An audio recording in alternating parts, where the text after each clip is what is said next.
માતા કી વંદે। બધાને નમ્ર વિનંતી છે, તમામ પોતાનું સ્થાન લઈ લેશો એટલે આગળનો કાર્યક્રમ ચાલુ રાખીએ। માતા કી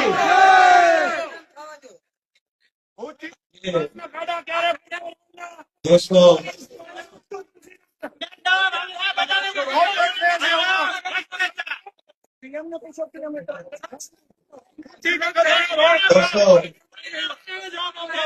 આજે આમ આદમી પાર્ટીની આખા ગુજરાતમાં જે લહેર ઉપડી છે એને ત્યાંને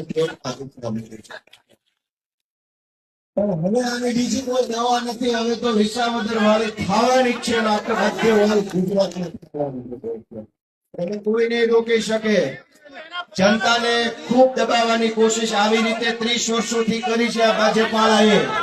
જ્યાં હોયને દબાવવાના, પોલીસના માધ્યમથી દબાવે, ગુંડા મોકલીને દબાવે, પણ હું ગોપાલ ઇટાલિયા ભાજપના ગુંડાથી ડરવા વાળો માણસ નથી દોસ્તો।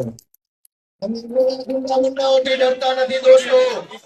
અમે ખુલ્લે આમ ખેડૂતો માટે, ગુજરાતની જનતા માટે કામ કરીએ છીએ અને એટલે આ બધાને પેટમાં તેલ વેડાય છે દોસ્તો। આજે કચ્છની અંદર અનેક પ્રકારના પ્રશ્નોથી કચ્છના જનતા પીડાઈ રહ્યા છે, અનેક પ્રકારની સમસ્યાઓથી લોકો દુઃખી છે।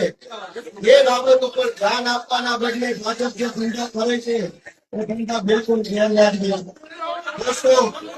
જેટલી રીતે આમ આદમી પાર્ટીને રોકવાની કોશિશ કરવામાં આવશે એનાથી ડબલ તાકાતથી આમ આદમી પાર્ટી ગુજરાતની અંદર કામ કરવાની છે દોસ્તો। દબાણ અને દંડાનું શાસન નહીં ચાલે, જનતાનું શાસન આવી રહ્યું છે દેશને ગુજરાતમાં।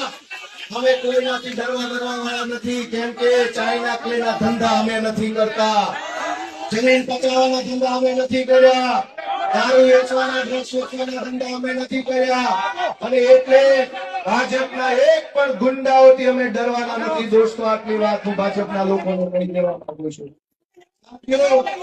આમ આદમી પાર્ટીએ ગુજરાતની જનતાને એક નવો વિકલ્પ આપવાની શરૂઆત કરી છે અને જનતા આ વિકલ્પને સ્વીકારી રહી છે। ખૂબ મોટો આવકાર મળી રહ્યો છે ત્યારે હું ગાંધીધામના સૌ લોકોનો પણ હૃદયપૂર્વક આભાર વ્યક્ત કરું છું। નહીં જાય પાછા, નહીં જાય, પાછા નહીં જાય।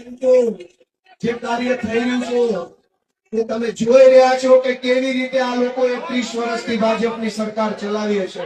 આ વખતે એની અમે લોઢાના માણસો આવ્યા છે ને એ વાતને પેટમાં દુખે લોકો।